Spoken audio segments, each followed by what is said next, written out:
Hello.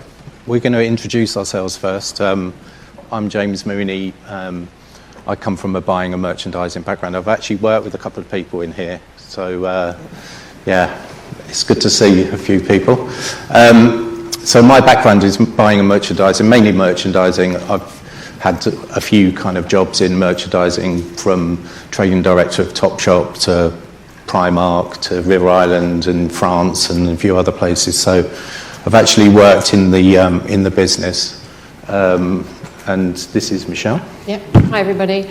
I also come from a merchandising background, so I've got many years' experience in merchandising, mainly for fast fashion retailers, so New Look, River Island, and so on. I actually kind of slightly switched tack a few years ago.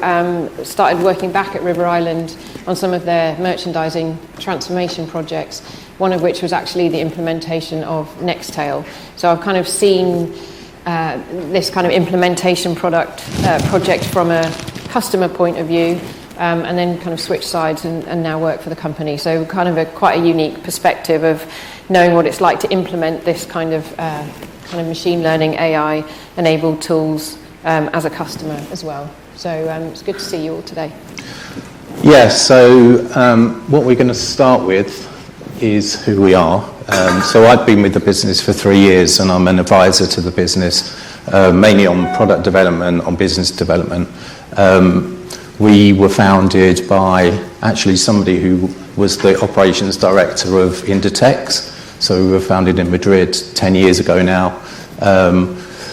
About a third of us have worked in retail, fashion retail. We work predominantly with fashion retailers. We work with 20 different nationalities, and in fact, probably where we're seeing the biggest growth is kind of India.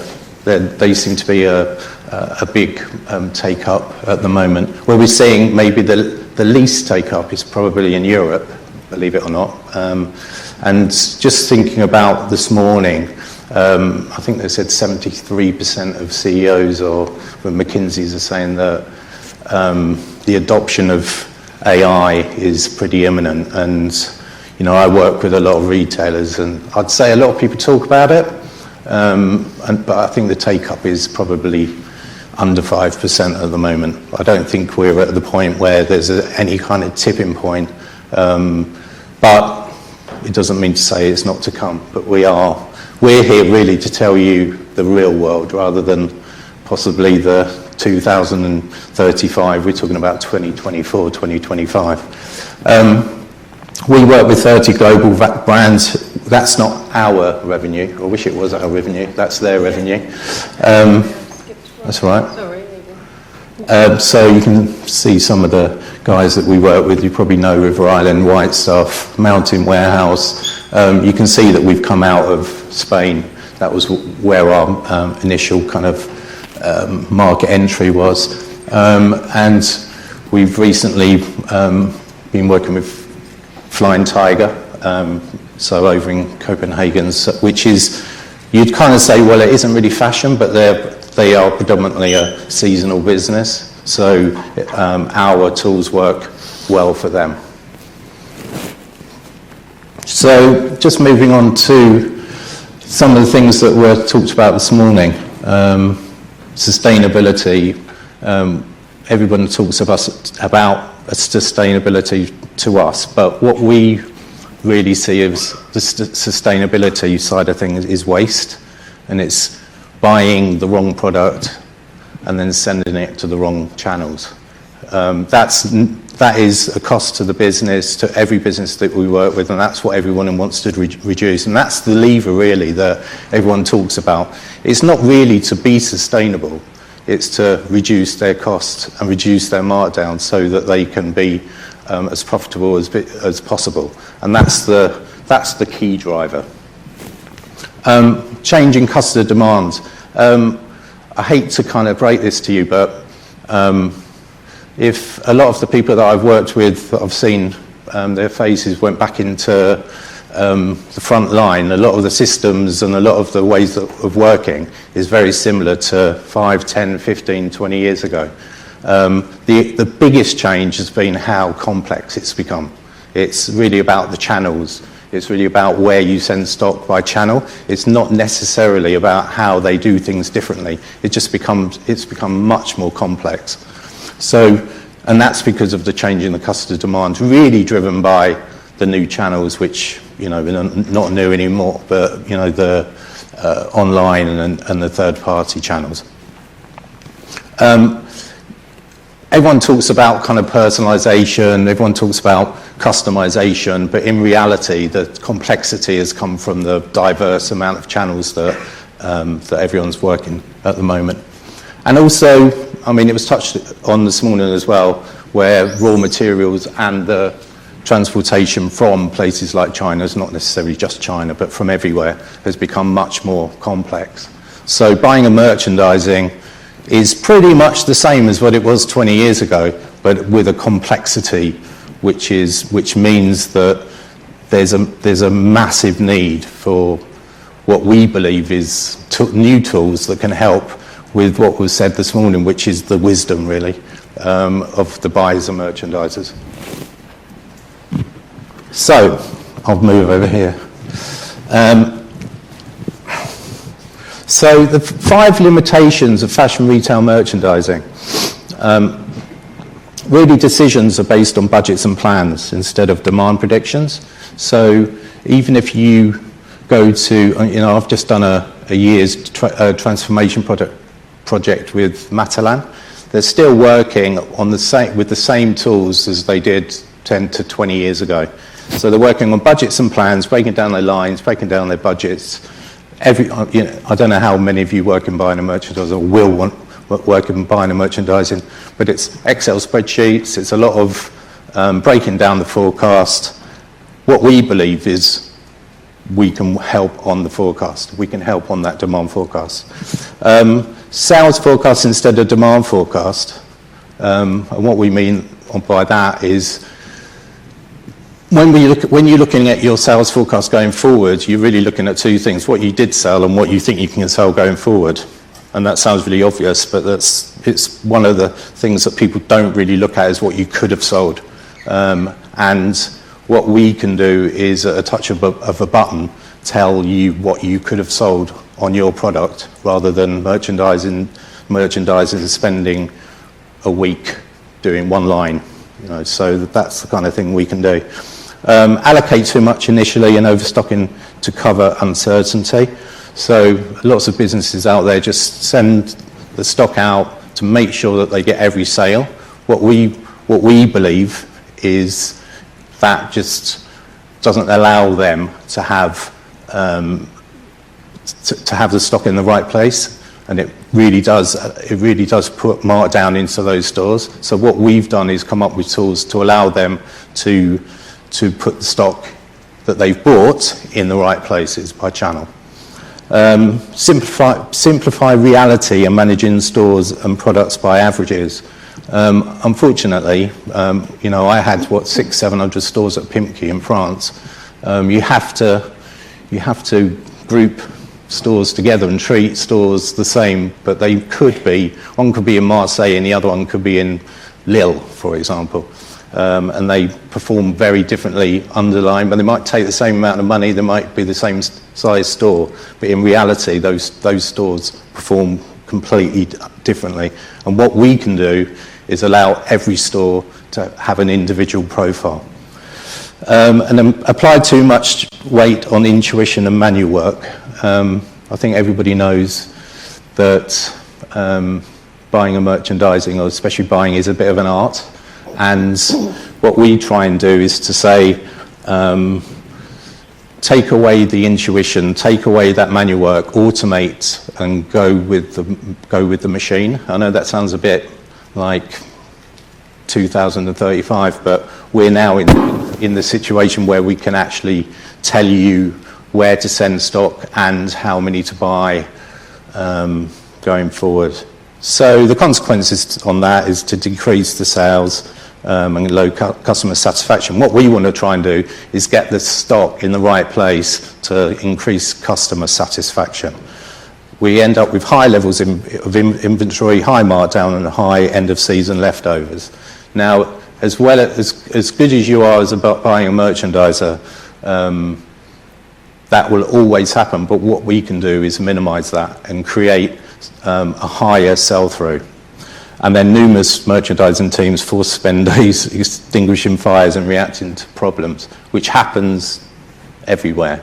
So what I want to try and do is bring you back in the room, because I know we had the message this morning that everything is changing, but in reality, everybody out there is pretty much still doing the same job as they were. What we're trying to do is introduce new tools to lift them out of that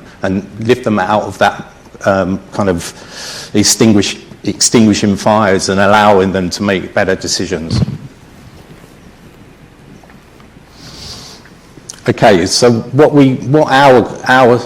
you saw all of our customers up there.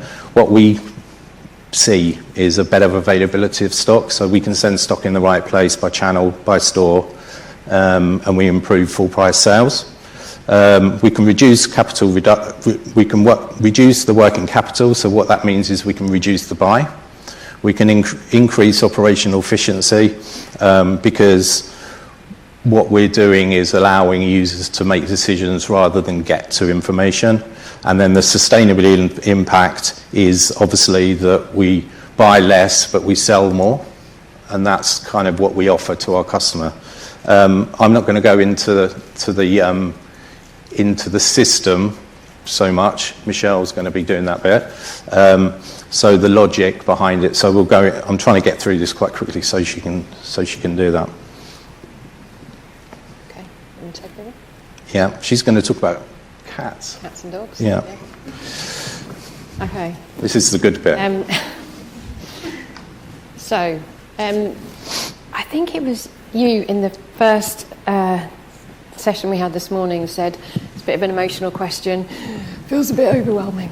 I feel like that quite a lot sometimes. I work for a tech company, but I'm not particularly techy. I come from a merch background, quite analytical, but not necessarily too techy. A while ago, we introduced a new forecast in Nextail that was more kind of AI-based, more machine learning.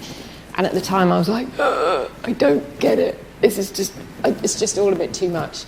So one of my colleagues has actually delivered this presentation about cats and dogs. And I know it sounds a bit random, but it kind of helped me to sort of understand how the AI is working. So we've already mentioned, let's talk about cats. So we know this is a cat.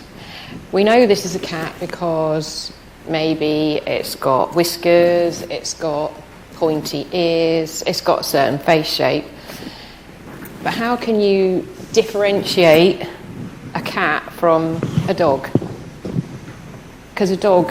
Just move your mic a bit. Sorry. You're sounding funny. Can you set that up as well? Because the screen's on. So you've listed out some qualities, features that tell you that this is a cat, but how can you then say, well, how is it not a dog? You could say, well, actually, dogs normally are a bit bigger. Their ears are maybe a bit more floppy. They've got whiskers, but they're a bit shorter.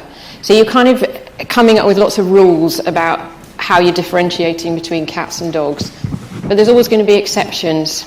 How can you differentiate between a very large cat and a chihuahua? So what you could do is write a whole list of rules to explain what is a cat, what is a dog. But that list is going to be very long, it's going to have to be very complex, and there's always going to be exceptions. So in the traditional way of kind of programming and coding and forecasting, this was what you did, was that you listed out all of these rules, you then coded them, and you listed them all out to cater for these kind of all of these exceptions. But the challenge is that even with this very long list, there's always going to be outliers. So in a kind of fashion retail example, how do you manage new stores?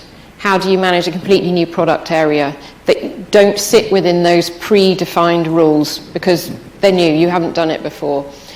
There's no rules to follow. So the traditional way of forecasting would say that you provide input, so that's the data, so that could be the stock data, sales data, that kind of thing. You then follow the rules that we've come up with. So that is, for example, black is going to perform a certain way, green is going to perform differently. £10 t-shirts are going to perform differently to £20 t-shirts. Then, so you've got your input, you've got your rules, then it generates the output. So how am I going to distribute this product? That's all very well. When you spend time, I don't know if any of you have got young kids or nieces and nephews, if you spend time with them, chatting to them, sometimes they're going to get a bit confused and they're going to say, oh, look, that's a dog. And you'd be like, nearly, but actually it's a cat. So they make mistakes, but they learn through trial and error. So they learn through lots and lots of exposure to cats and lots of exposure to dogs. And eventually they will just be able to categorise what is a cat and what is a dog. They don't need to know all the rules around what is a cat and what is a dog. So they'll know that that is a cat, that is not a cat. You don't need to tell them all the rules, they will just kind of intuitively understand it. So that's how the human brain works. We don't have to list out all of those rules or the exceptions to be able to reach the correct decision. And that is the way that our forecast works as well in Nextail. It's similar. So it's similar to that kind of learning process that happens in your brain. So we're not providing a predefined set of rules to follow. We use the input. So again, it's the same data. We've got kind of stock and sales data. But then what we do is we train the kind of machine learning models on the historical reality. So effectively, that is the output we're training it on. The system then learns the interplay of all of these kind of variables and the combinations of, we use over 60 variables, which hopefully we'll get time to have a look at, to accurately then make a forecasting decision. So if we're looking at the difference between traditional program and machine learning, as I mentioned before, with the traditional programming, you have the input and you have the rules. You then crunch it through the computer and what's generated is an output. With machine learning, it's kind of switched around a little bit. You still have the same input, but then you use the output. That then gets crunched through, and what's generated is the rules. So it is a kind of a different way of using the data. So going back to the cats and dogs then, kind of questioning why we're talking about cats and dogs. We intuitively understand how the brain works and how children learn how to categorise kind of things like what's a cat and what's a dog. You don't have to explain all of the rules.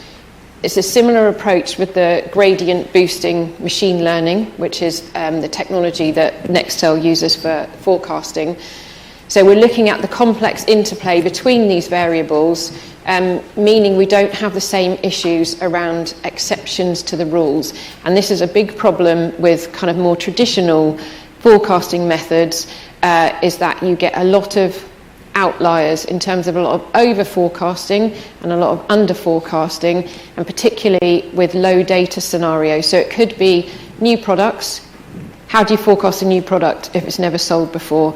Or it could be just a product that's selling, but it's actually a very slow seller. So you don't have an awful lot of data. So in the traditional programming, it's actually quite difficult to come up with an accurate forecast.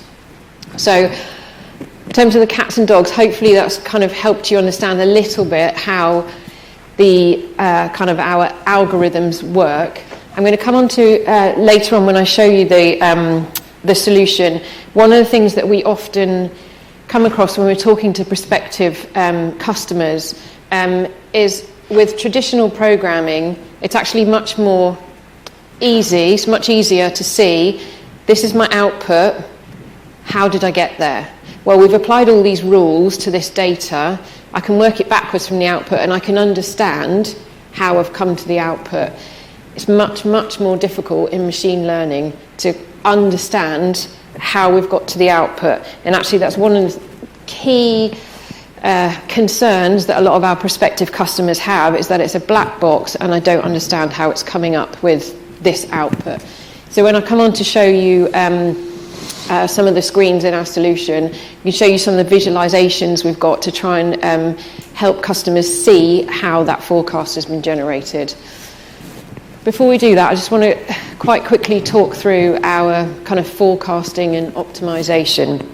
So whenever we're generating kind of a result or a recommendation within the platform, we're using two kind of machines. So we use a forecast and then also an optimization. So with the hyperlocal forecast, what we are doing is looking at the probability of demand for every SKU, for every day, in every point of sale. So we're not saying it could be a store, it could be a channel, it could be a marketplace. It's not necessarily just stores. So we are generating that demand forecast at a very low level. So as James was saying earlier, we want to make sure it's kind of really individualized. We don't want to lump loads of stores together or loads of products together. We want to make it really individualized. But then what we do is that we also optimize that forecast. So we can obviously come up with a forecast, say, oh yeah, brilliant, we want to send out 1,000 units. Well, what if you've only got 800? You need to be able to take into account things like stock availability, business rules, and that kind of stuff. So if we have a look at it in a little bit more detail, in terms of the forecast, as I said, we're generating this forecast at a really granular level. We take into account over 60 variables, and very roughly they fall into about 4 categories. So the first one is around sales. Now, kind of, again, in more traditional programming, you might say, particularly if you're replenishing, so it's a style that's already out in your stores and channels, well, we'll just look at the sales of that product, and we'll just base our forecast on the sales of that product. But what if you've been out of stock for a few days? How are you going to come up with a forecast if you haven't really got kind of very good data at the product level? So we look at sales of that product, but we also look at how it's performed across like the department, how it's performed across, say, for example, all of women's wear, how it's performed in different stores. So we're not just looking at sales of that particular product. We're also looking at stock. So obviously stock has a huge impact on sales. You can't sell the stock if you don't have it. So we're looking at stock levels both in stores and in warehouses. We're also looking at, average stock holding. We're looking at stock holding in similar stores. So all kinds of different variables around stock. Time, obviously, is hugely important. You're going to sell very differently on a Monday to how you're going to sell on a Saturday. You're going to sell very differently on a wet day in the middle of January to 2 weeks before Christmas. So we need to take into account all of those kind of variables which are going to impact on how a product is going to sell. And then finally, around attributes. So this is kind of a lot of product attributes. So it could be things like the colour, the price obviously is very important, it could be the fit, the length. It's also things like the number of sizes that are available. So all of those are going to be taken into account to produce what we call a demand forecast. Then, as I said, we then kind of overlay this optimization. So we've come up with a demand forecast, that's great, and actually quite a lot of kind of other software companies kind of out in the market will actually only really do the demand forecasting part, but then they don't also take into account the optimization. So again, what we're looking at here is a kind of 3 main areas. So the first one is around network constraints. So that's things like how much stock do you have available? Logistic constraints. So that's things like how is the stock held in the distribution centre? Is it held just in single packs or is it in ratio packs? Things like that. Groupings of stock, if you've got any prioritisation around the formats, that kind of stuff. And then finally, business rules. So that is a lot of kind of very customer-specific rules around things like how they want stock to be displayed in stores. So do they want to have a minimum number of units that they have to display at any one time? Are there certain styles that can't go to particular stores or particular channels? So we need to consider all of those things. So say, for example, on the last one, we could say, well, a store's generating a demand of 10, but actually they don't want that product to go to that store at all. So you kind of forget the demand. For whatever reason, that customer is saying this product can't go to this store, the optimization has to then kind of override that demand forecast. So we're taking all of those things into account, as well as the demand forecast, and that's what we use to then kind of within the platform to produce the recommendations, the output for the customer. Right, so let me see if I can, how are we doing for time? Not too bad. I am just going to jump into the platform. Sorry, I'm going to have to stand here because I'm going to need to kind of move around a little bit. So, one of the key things that we wanted to do with the platform is really kind of make it very user-friendly. The background of the company is from we're all from retailers. We're used to using systems like these. We're not, because we weren't lucky enough to use systems like these. But it's been designed with kind of end users in mind. So we are quite renowned within the industry for our kind of UI and UX and usability, and it's certainly something we get a lot of feedback from our customers about how sort of easy the platform is to use. So we like to make it very visual. And what we can see here is this is an allocation summary. So this is a product that's been sent out to stores and e-com channels, marketplaces, whatever, for the very first time. Now, what we said earlier is that we want to make sure that we are delivering these recommendations at a very granular level. So we want to deliver them at a SKU store level. Again, in traditional merchandising, certainly what I did, probably James did, you would group a whole load of stores together. They would all be lumped together in a grade, and you would say, right, these 20 stores, we're going to send them all exactly the same. Now, they may be similar in turnover, they might be similar in profile, but they're not exactly the same. But you would just send them all exactly the same anyway. They'd get the same size breakdown, the same number of units, and they'd all get the same products. What we want to make sure is that you can send something that's very, very specific at that point of sale level. So what we can see here is, there's my cursor. So we can see each one of the boxes that you can see on the screen is a store. We've generated or calculated the demand forecast at that SKU store level, which is the dotted line. We've then translated that into an allocation quantity. So it's very specific at the store level. So you can see that each of the size curves is different. They're all going to get a different size curve, and they're all going to get a different number of units. Just going to go down. No, sorry.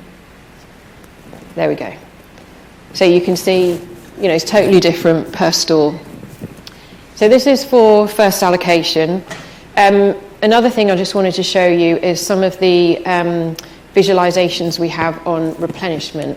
So this is products that are already out in store, they're already selling, and you just want to keep sending out stock out to your stores and channels to keep kind of topping them up. We do produce, actually let me just quickly go back to here. So we can see kind of quite similar results here to what we saw in first allocation. So we're kind of showing what the demand forecast is, how much stock they will have at the point when the replenishment hits down into the store, and then how much additional stock we're sending. But as I mentioned earlier, we do get quite a lot of concern about, well, how are you coming up with these numbers? How do I know whether they're right or not? So we've added in some visualizations to try and help explain how we're coming up with this detail. So what we can see here is on the left-hand side, this is all historical sales data. So it's going back, we've got about 4 weeks worth of data there. And then what we can see on the right-hand side is our demand forecast. So we can see we've got peaks and troughs covering weekends. We've also got here an event that you can see, so that's a promotion that we've set up within the system. And again, we're then considering the changes in demand that are going to happen because of that promotion. So that's one of the visualizations we've got. The other one is, hopefully this is going to work, just going down to even more granular levels. So this is just for one particular point of sale, one particular product, how we've come up with this recommendation. So what we can see, we talked about the fact that the recommendation is based on a demand forecast and it's also based on an optimization. So on the left-hand side, we can see that there's 24 units of demand based on the demand forecast. But we've also got, just over here, we're saying we need to send an extra 2 units because of optimization. So that could be things like they've got minimum displays set. So it could be on one particular size, they might have a demand of 2 units, but they've got a minimum display set of 3. So that's going to override the demand forecast and actually send them some extra stock. So we can tell them what the demand forecast is. We can tell them how much additional stock we're going to sell because of the optimization algorithms. We can also forecast how much stock they're going to have at the point when this delivery will hit down, and then we can tell them how much we're going to send in total. Just to give you a bit of a real life example, when we introduced this into River Island, I was actually working for River Island, Michelle was too. Mm-hmm. There was the users didn't really believe a lot of the forecasts that were happening. And it took probably 18 months for everybody to stand away from this and to actually trust the forecast. So I think one of the things going forward on AI implementation is definitely this trust thing, because there's a natural belief, especially with people that have wisdom, as we talked about this morning. They want to keep that wisdom and they don't want to throw that away, and they want to understand where that decision is coming from. But what we have found within River Island, Flying Tiger, etc., after a while, once they recognise that their stock is in a better position than if they had done it, and they're getting better markdowns and better sell-throughs, that they tend to move away from trying to understand it too much. So that's the kind of journey that it takes most retailers. And if you think we've probably been with River Island for 5 years, yeah.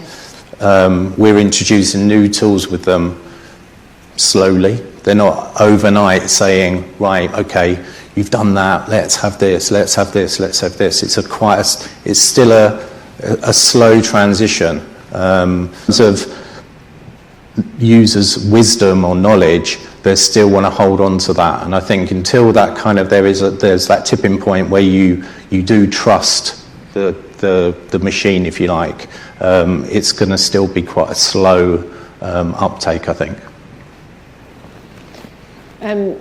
Yeah, so actually following on from James's kind of comments about kind of wisdom, this is our assortment solution, and actually obviously this is very much pre-season. This is more what we would call upstream. What we always say with Nextail is that merchandising and buying is always a mixture of the art and the science. The more downstream decisions, particularly things like replenishment, you can kind of leave them a bit more so to the science, let the algorithms run. As you move further upstream, that's really when the art is so important, and the people and their creative minds, they need to be able to work hand in hand with the science. So we do have an assortment solution. So what we can see here is what we've done is made a recommendation. This is just an example for jeans, what it was.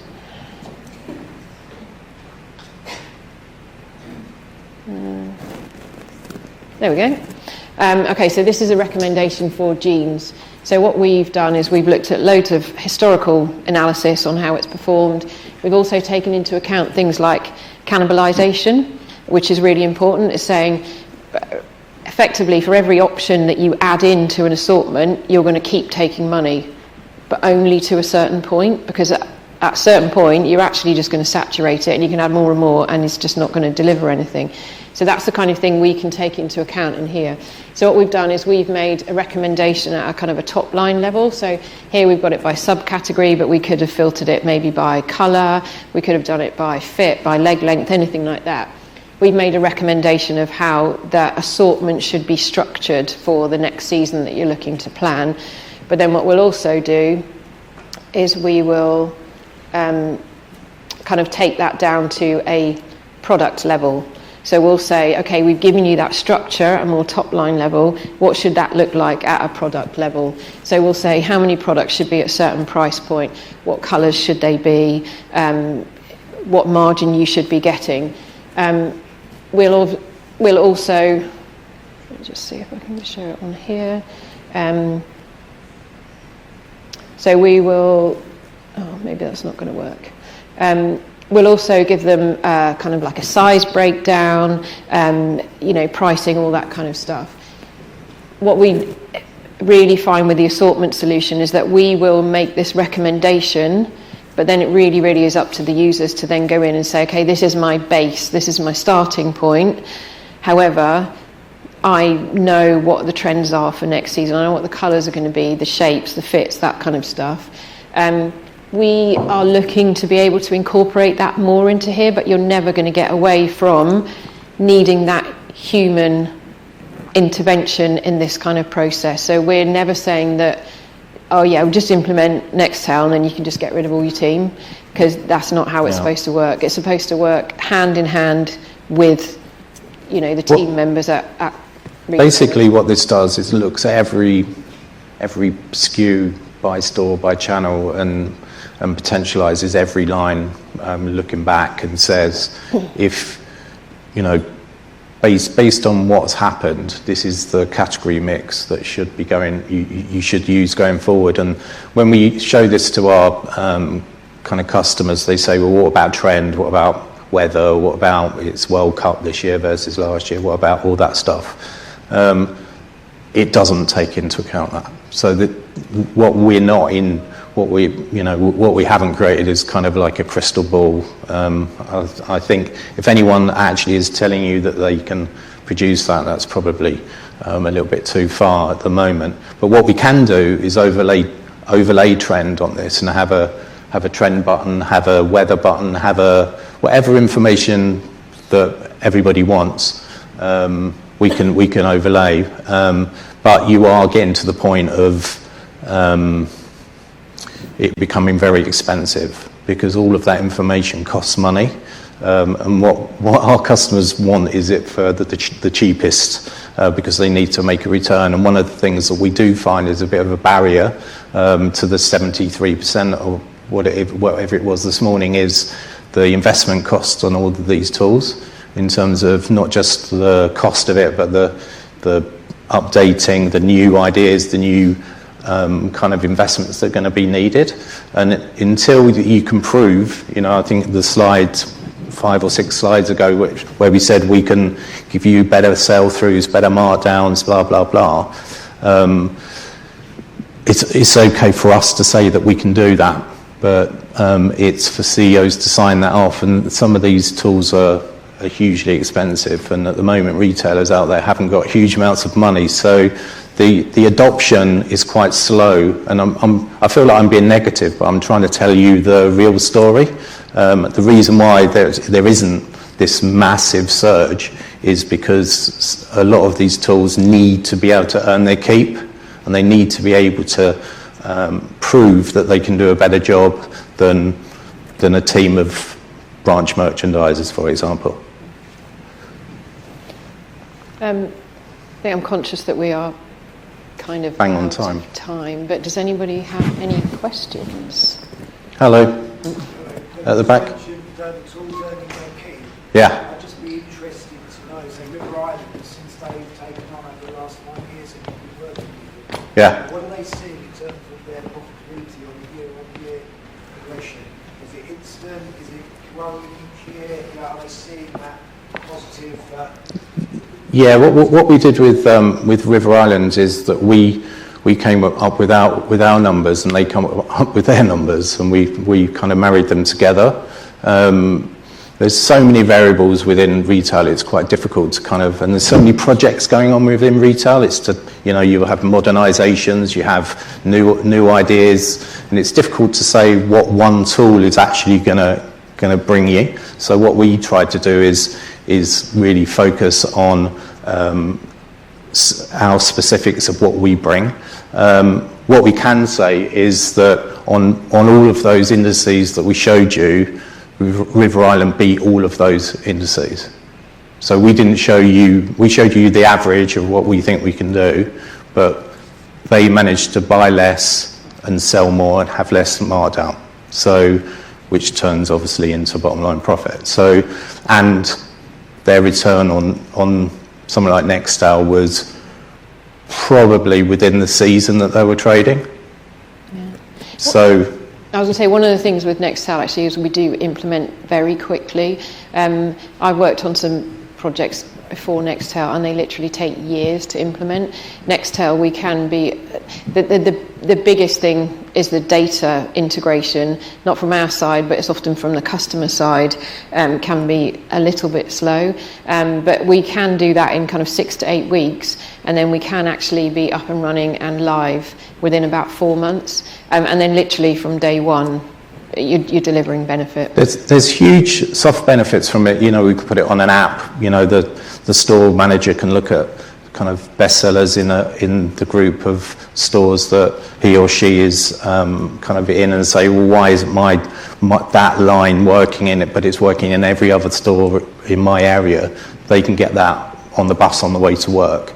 The CEO can walk in and say, well, what's the best sellers, the worst sellers on their phone, and little soft benefits like that are actually quite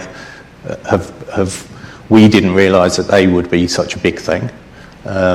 So that instant kind of taking away the myth. I introduced Nextail at Pimki in France. We introduced swimwear one season, and my CEO phoned me and said, doesn't seem to be much swimwear.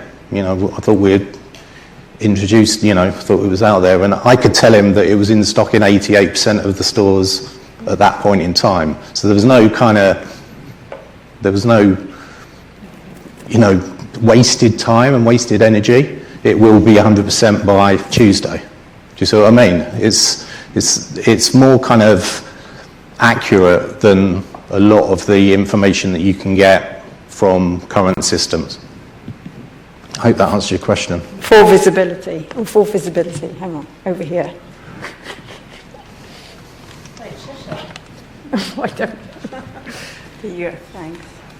Thanks very much for your presentation. I loved it. So, as a previous buyer, this sort of thing would just take that ache away when you're trying to be convincing about your OTB and something's right. But I just wondered what the conversations have been like when, for instance, that last slide you showed was forecasting skinny jeans on the rise, and the trend forecasters are saying that's going down. So River Island might feel they're really connected with trends and would want to be pushing that. Has there ever been a situation where you found the buyers or designers are pushing back on the data? And how do you converse in that situation? I think the way we look at it is, if you've been a buyer and a merchandiser and you walk into your first seasonal meeting and you've got a blank piece of paper, you've got last year's numbers, what this allows you to do is kind of say, well, it's a cold, hard view of what next season should be. It's another view that isn't design, isn't buying, isn't merchandising. It's a view that says, based on what's happened over the last 6 weeks, 12 weeks, last year, how you should spend your money. It's not a go and spend it in that way. It gets you to that starting point without the pain of looking back and saying, where did we miss our sales? Where did we overperform? What was it hot that week? We can take all of that out and that pain out. So I hope that answers your question. Oh, hello. Oh, That's a bit louder. Thank you so much for your presentation. I was wondering, you have a heavy focus on fast fashion. How do you see these types of systems adapting for the luxury space and as well for trends? Have you looked into working with platforms like Edited, which have a very similar UI to you guys, to kind of blend that AI trend and merchandising?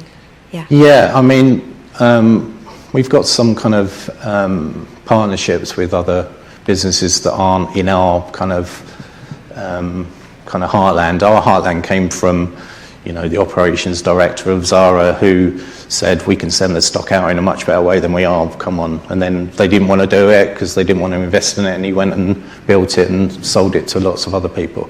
But yeah, people like Edited, other trend forecasters, we can definitely overlay those into our tools. And there's no reason why luxury businesses can't use this. We've tended to come from where we've come from on our journey, but we'll talk to anyone, and we think we can help those too.